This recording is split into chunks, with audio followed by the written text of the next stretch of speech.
레위기 16장 10절에 보면은 아사셀을 위하여 제비 뽑은 염소는 상대로 여호와 앞에 두었다가 그것으로 속죄하고 아사셀을 위하여 광야로 보낼지어다 라고 이렇게 말합니다.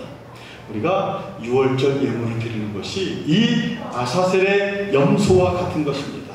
제물로 번제를 드릴 때는 짐승을 잡아서 이제 짐승이 피를 뽑고 각을 뜨고 살을 이렇게 주의 제단에 바쳤습니다. 그런데 이 아사셀의 염소는 산채로 하나님께 바쳤습니다. 그러면 이 아사셀의 염소가 우리의 죄악을 짊어지고 광야로 갔다라고 하는 것입니다. 여러분, 맥주절이 이렇게 우리에게 큰 의미를 가지고 있습니다. 맥주절은 온 마음과 정성을 다해서 하나님께 드려야 됩니다. 다윗 왕은 하나님께 제사를 드릴 때 제단과 제물이 필요했습니다. 그냥 아무 것이나 하나님께 드리는 것이 아니라 거룩한 땅을 구분을 해서 타작마당과 또한 소를 구분을 해서 하나님께 드리기를 원했습니다. 그래서 이제 다윗은 하나님께 제사를 드릴 제단과 제물이 필요했습니다. 아리우나라고 하는 사람의 타작마당이 제사토로 좋겠다라고 하는 선지자의 말씀을 듣습니다. 그래서 이 아리우나에게 가서 타작마당과 소를 내가 사겠다라고 이렇게 말을 합니다. 여러분, 한 나라의 임금이 와서 내가 하나님께 제사를 드릴 테니까 너의 땅과 소를 팔아라 그러면 그래요, 팔겠어요 이렇게 할 사람이 어디 있겠습니까? 그냥 가져가십시오 이렇게 말하겠죠. 그런데 다윗은 이렇게 말합니다. 왕이 아리우나에게 이르되 그렇지 아니하다. 내가 값을 주고 내게서 살리라. 값이 없이는 내 하나님 여호와께 번제를 드리지 아니하니라 하고 은 50세겔로 타작마당과 소를 샀더라라고 말합니다. 여러분, 다윗이 자신의 위치를 이용해서 그냥 남의 것을 빼앗아서 하나님께 드릴 수도 있었습니다. 그러나 다윗은 철저하게 아니다, 내 정성이 들어가지 않는 제사를 하나님께서 받지 아니할 것이다 라고 생각을 하면서 아리우나의 타작마당을 사고 그의 소를 사서 하나님께 번제를 드리는 그러한 다윗의 모습을 볼 수가 있습니다. 왜 다윗이 이렇게 했겠습니까? 빈손으로 하나님께 예배드리지 않겠다라고 하는 마음인 것입니다. 예물 가운데는 우리가 천만의 구약시대에 소나 양과 염소나 비둘기나 우리의 형편에 따라서 이렇게 제사장이 무엇을 드리십시오 라고 하면 하나님께 제사를 드렸습니다. 제사를 드리면서 그러한 예물을 준비했습니다. 오늘날도 마찬가지입니다. 예물이 많고 적음이 중요한 것이 아니라 하나님 내 처지와 형편을 아시지요. 하나님 내 정성을 하나님께 드립니다 라고 하면서 이 다윗의 마음을 본받으시길 바랍니다. 아리우나의 타작마당을 내가 빼앗아서 내가 하나님께 드려야 될 텐데 그걸 나에게 주거라 라고 하지 않았습니다. 내가 정성을 드리지 아니하면 하나님께서 받지 아니하시리라 라고 다윗은 생각을 했습니다. 예배는 정성을 드리는 것입니다. 감사의 마음을 드리는 것입니다. 우리 성도들은 감사의 조건이 생각이 잘 나지 않습니까? 한 주일을 돌아보면서 내가 은혜 가운데 한 주일을 살았는데 하나님이 이것도 감사하고 저것도 감사하고 감사의 조건들이 많이 생기시길 바랍니다. 우리가 감사할 때 하나님께서 더 많은 감사의 조건을 주십니다. 여러분, 그렇다면 얼마나 감사합니까? 내가 감사할 것을 기억하지 못하고서 지나갔을 때 하나님께서 나에게 아무런 관심이 없던 하나님이 더욱더 많은 감사의 조건을 주신다면 우리가 감사하지 않을 수가 있겠습니까? 사무엘하 7장 9절에서 11절의 말씀 가운데 보니까 네가 어디를 가든지 내가 너와 함께 있어 내 모든 대적을 내 앞에서 멸하였은즉 세상에서 존귀한 자의 이름같이 내 이름을 존귀하게 만들어 주리라. 너를 모든 대적에게서 벗어나 평안하게 하리라. 여호와가 또 내게 이르노니 여호와가 너를 위하여 집을 이루고 내 소환이 차서 내 조상과 함께 잘 때 내가 내 몸에서 날 자식을 내 뒤에서 세워 그 나라를 견고하게 하리라 라고 말씀하고 있습니다. 여러분,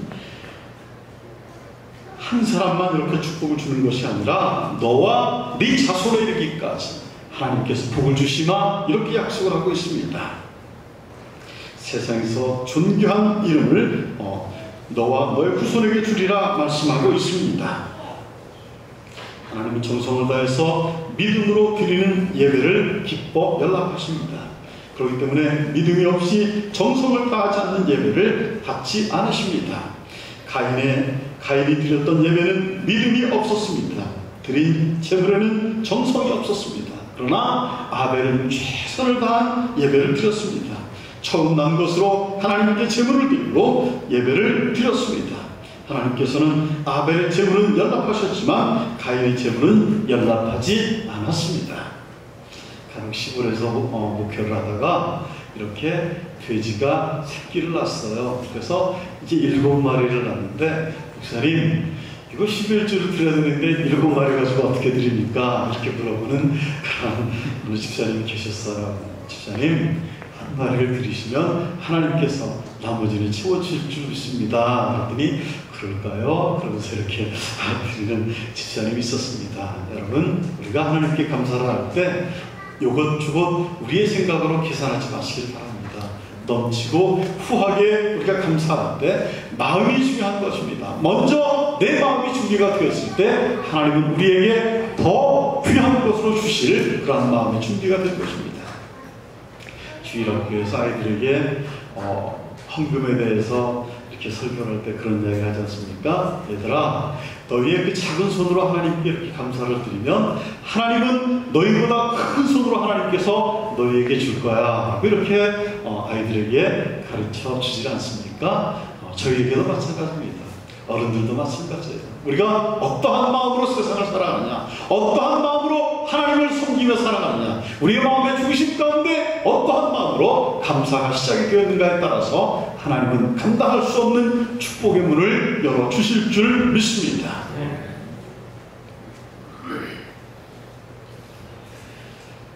세 번째는 맥주절은 어떠한 마음으로 지켜야 될까에 대해서 말씀하고 있습니다.